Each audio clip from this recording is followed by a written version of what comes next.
Lions are rolling. Fans are excited as we get ready for Baltimore this week. You are Locked On Lions, your daily Detroit Lions podcast. Part of the Locked On Podcast Network, your team every day.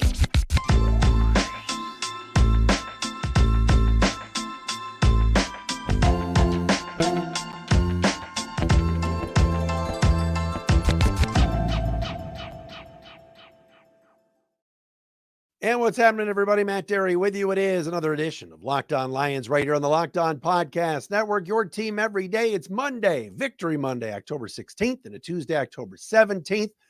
Our good friend Ross Tucker, the Ross Tucker Podcast, CBS, Westwood One, former NFL offensive lineman, is going to set to join us tomorrow on the show. We'll get the crossover on Thursdays. The Lions get ready for the Baltimore Ravens. Thanks for checking us out wherever you get your podcasts, making us your first listen. And, of course, following us on Twitter at Dery Speaks, at Locked On Lions on Twitter, Matt Dery Facebook fan page, and we are on YouTube, the video show, each and every day. Please subscribe and watch us on YouTube. Shout out to our everydayers out there. I got to give some love to some of our listeners and viewers today. Gavin Hansen, Steve Pfeffer, Caleb J., Andy Sohn, Stephen Facine. Steve's always on Twitter hitting us up. The great Kevin Malik. Joseph Donnelly, thank you all for checking us out. I'd like to give a shout out to our everydayers each and every day that check us out daily right here on Locked On Lions. Coming up on the show today. Remember last week when I told everybody to pump the brakes? Maybe I'm putting my foot on the pedal.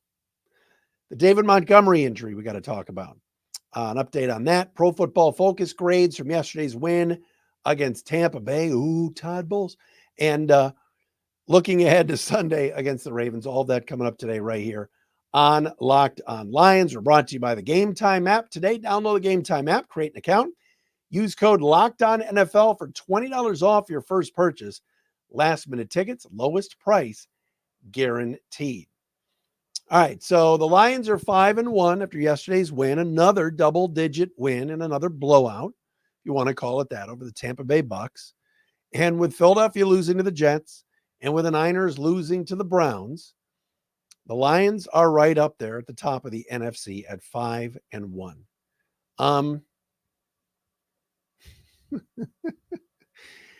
Folks, can you believe this?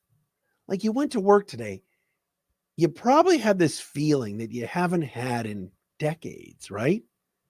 Like, this is something else right now that's going on.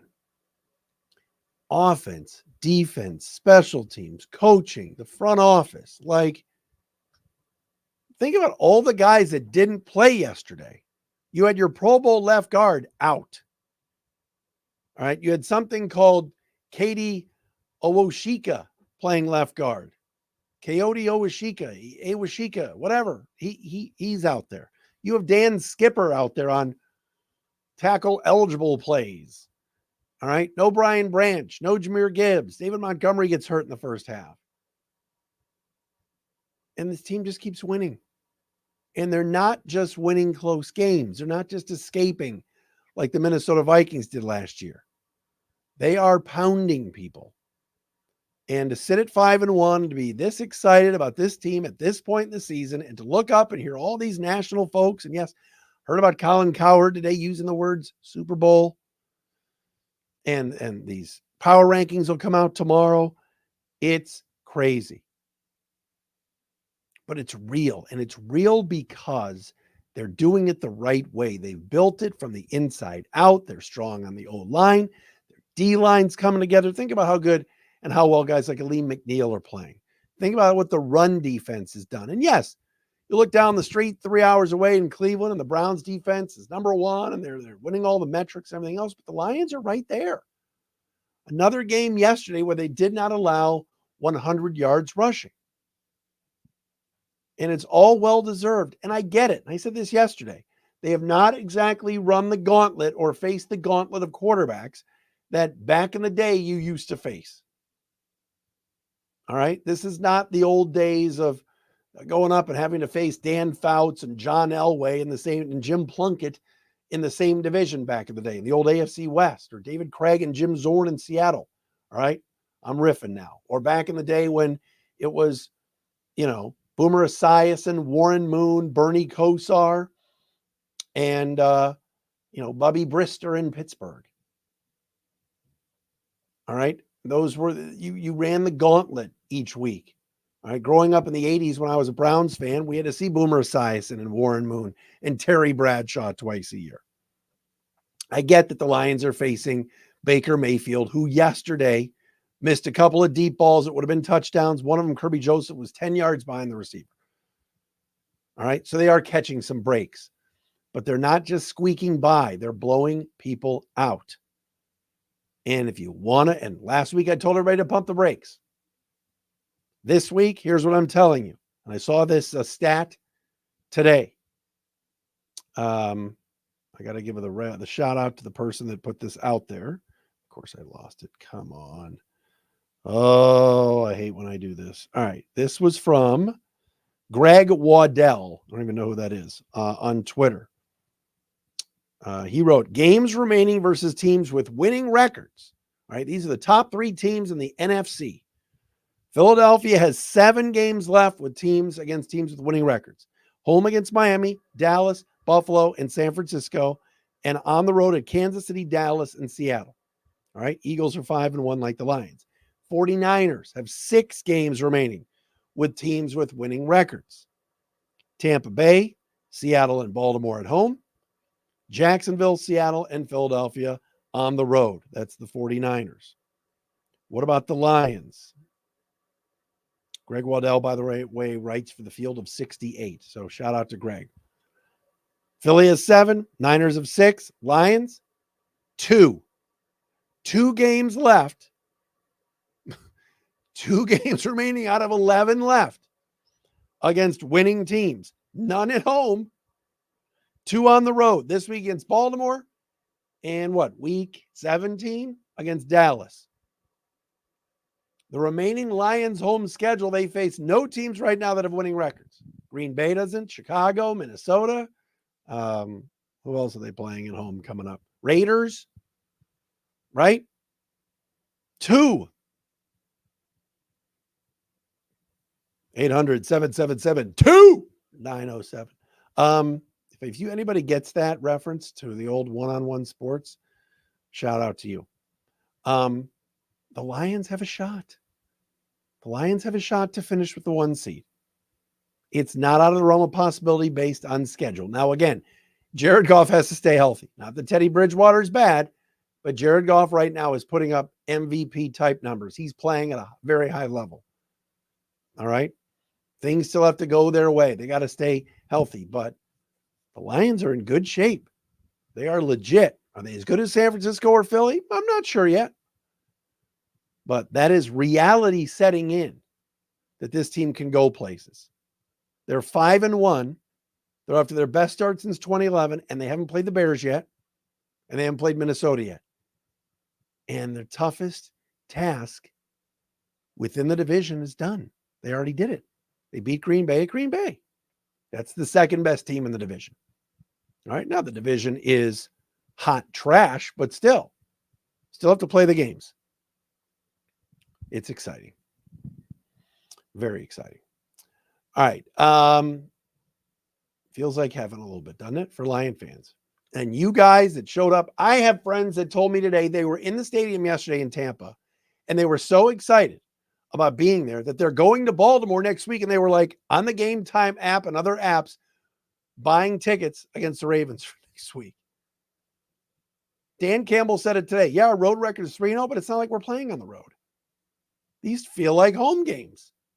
Lions put out a video, I think it was on Instagram, of Jameson Williams' touchdown from field level, and it sounds like a Lions home game. Poor James from Locked On Bucks. I hope you guys are going easy on him. Please don't haze the poor guy. All right, coming up next, we'll get you an update on David Montgomery. I want to go through the PFF grades as well, who were the top 5 and bottom 5 Lion performers from yesterday's win over the Tampa Bay Bucks. But first, we talked about Gametime a little bit. Folks, I found the best app to get tickets, whether it's concerts, whether it's comedy and theater events, whether it's sports. You got to check out the Gametime app. Killer last-minute deals, all-in prices, views from your seat, and their best price guaranteed. Gametime takes the guesswork out of buying tickets. All right. Best thing I love is the views from the seats in the venue right there on the app. I love the view from your seat before you buy. It's the best. I'll be heading down to the great state of Indiana next weekend. I think I'm going to check out the Colts and Saints with my daughter. And yes, I'm going to buy tickets on the Gametime app. It's awesome. They got deals on tickets right up to the start of the event. And even an hour after it starts, it's the best place to find last minute seats. I love it. Download the Gametime app, create an account, use code LOCKEDONNFL for $20 off your first purchase. Terms apply. Again, create an account, redeem the code LOCKEDONNFL for $20 off. Download Gametime today. Last minute tickets, lowest price guaranteed. And hey, tonight we got Monday Night Football this evening. Chargers in action. Who are they playing? Dallas and LA Chargers. Want to have some fun with it tonight? Play PrizePicks. All right. What's so much fun about it is it's you against the numbers. Instead of battling thousands of other players, including pros and sharks, you pick the more than or less than on 2 to 6 players and their stat projections and watch the winnings roll in. Justin Herbert, more than or less than 260 yards. Tony Pollard, more than or less than 80 yards. Play those tonight. Give it a shot. Have some fun while you're watching Monday Night Football. It is so much fun at PrizePicks. Turn $10 into $250 with just a few clicks. It is that much fun. PrizePicks offers weekly promotions that can lead to big payouts like Taco Tuesday tomorrow.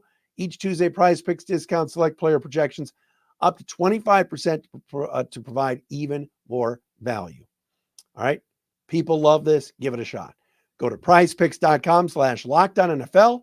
Use code LockedOnNFL for a first deposit match up to $100. PrizePicks, daily fantasy sports made easy. All right, back on the program here, Ross Tucker of the Ross Tucker podcast tomorrow on the show. We love Ross.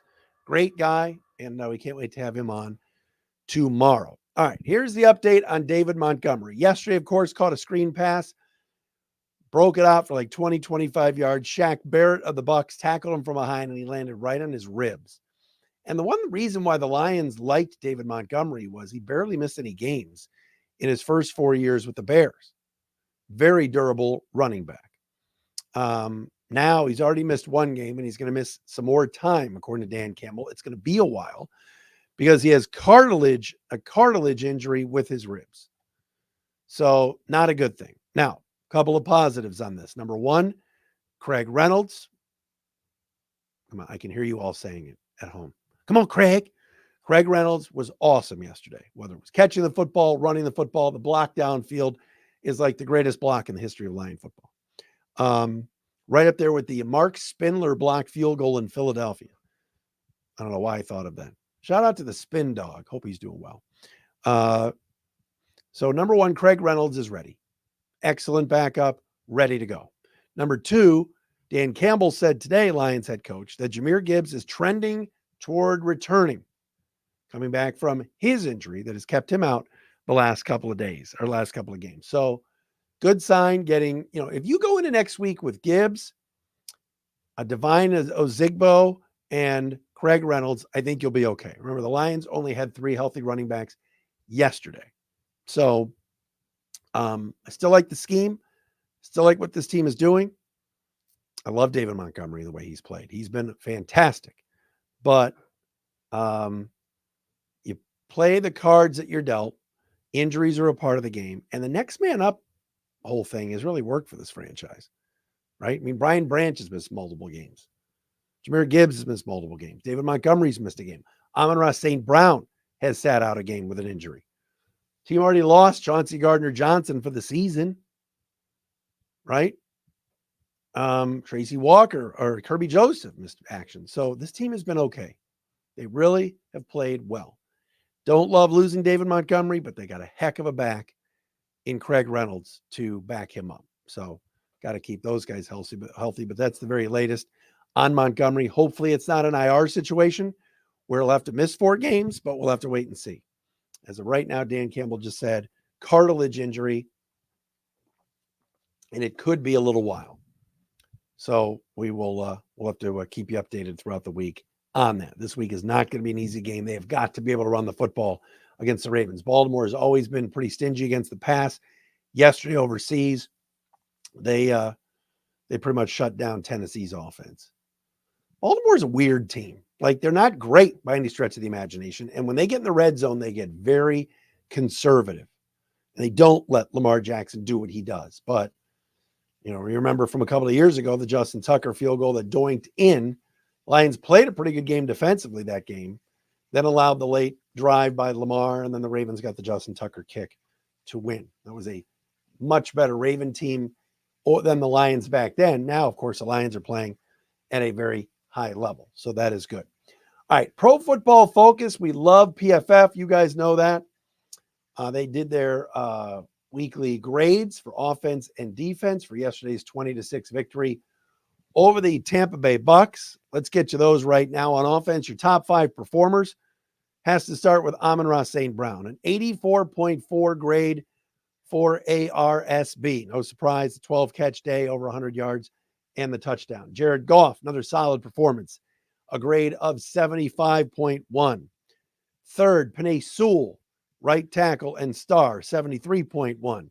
Josh Reynolds, wide receiver, 68.8. And Graham Glasgow, who's played very well at right guard and has kept his job. Halapoulivaati Vaitai was dressed yesterday, but Glasgow has overtaken Vaitai right now at that right guard spot.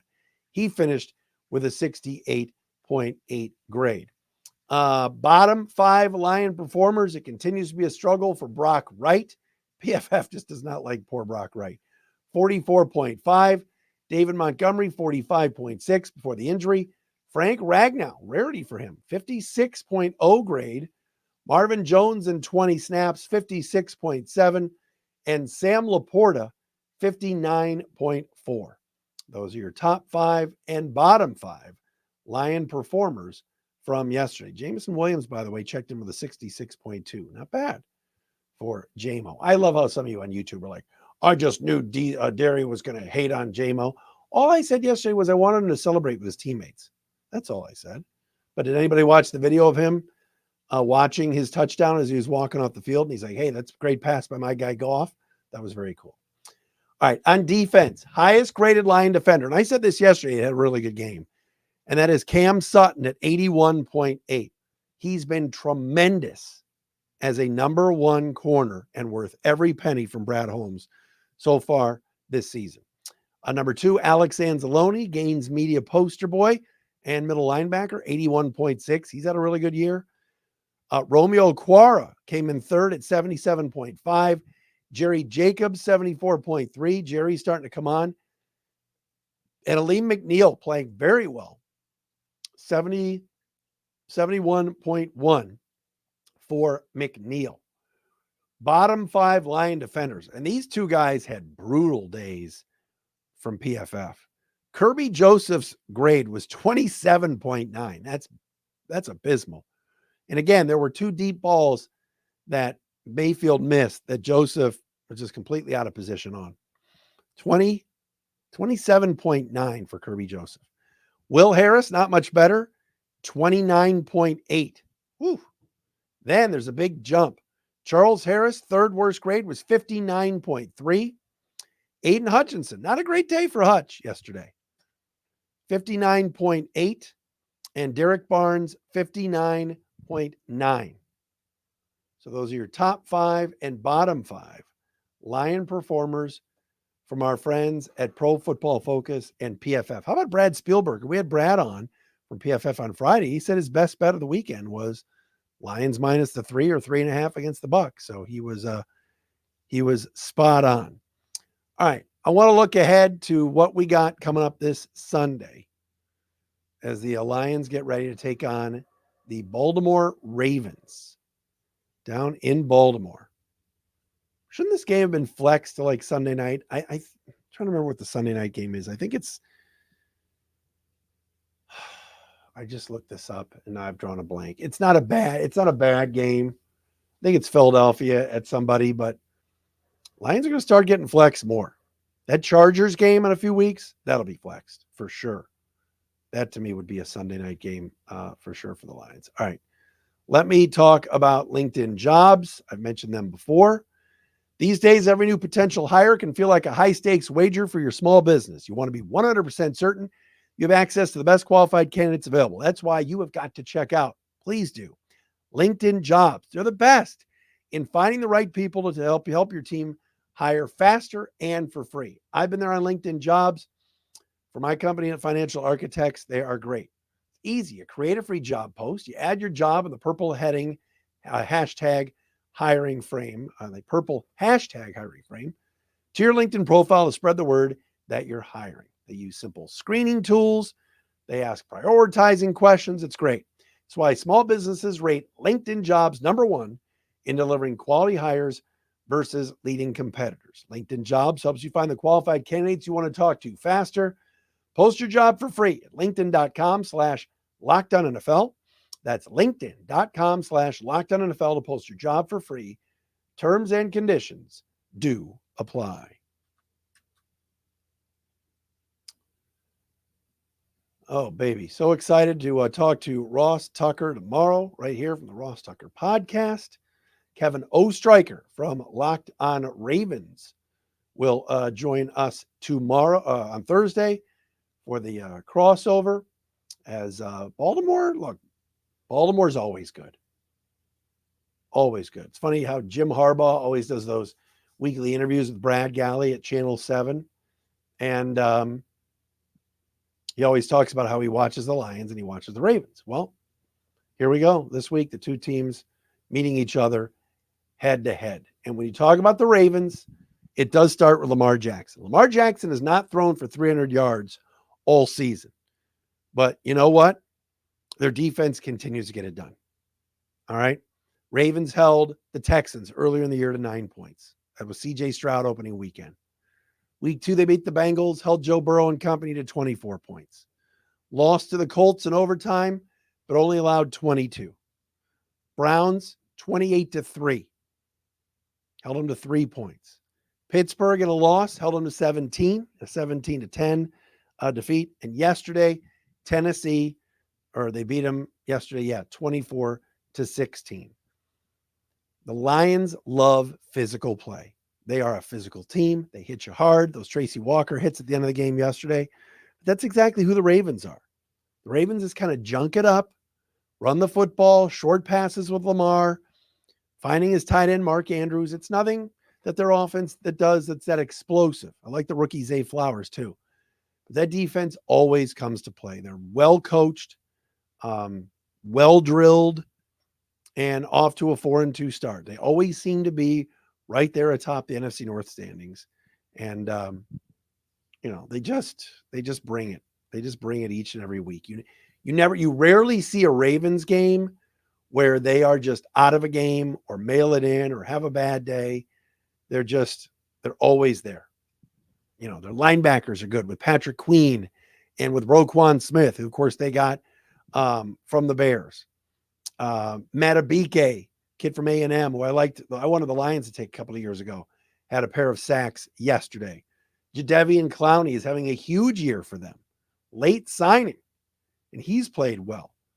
So it's a good team. Marlon Humphrey is one of the better DBs in the league. Kyle Hamilton is good. So it's a really opportunistic, physical, tough defense. Going into Baltimore is never going to be easy. But you know what? Think about the Lions road game so far this year. At KC, everybody went, they're not winning at Arrowhead. At Lambeau. Can they really win at Lambeau again? At Tampa Bay. Oh, they're wearing creamsicle uniforms. It's going to be loud, please. Going into Baltimore will not be easy. Right? Lions are an underdog in this game. But you just know Lion fans are going to show up, and the team they just play real smart on the road. They've been very good with the football, taking care of business. They've won 4 in a row, now 3 straight on the road. But this will be a really good defense that they face, just like they faced a really good defense yesterday in Tampa Bay. Bucs are good. Good defense. Offense is awful, but whatever. So I'm excited for Sunday. All right. Thanks for making us your first listen, checking us out wherever you get your podcast right here on Locked On Lions. Shout out to those everydayers. If you haven't subscribed to our Locked On Lions YouTube channel, please do that as well. And we will return tomorrow with Ross Tucker from CBS and the Ross Tucker podcast. See you, everybody.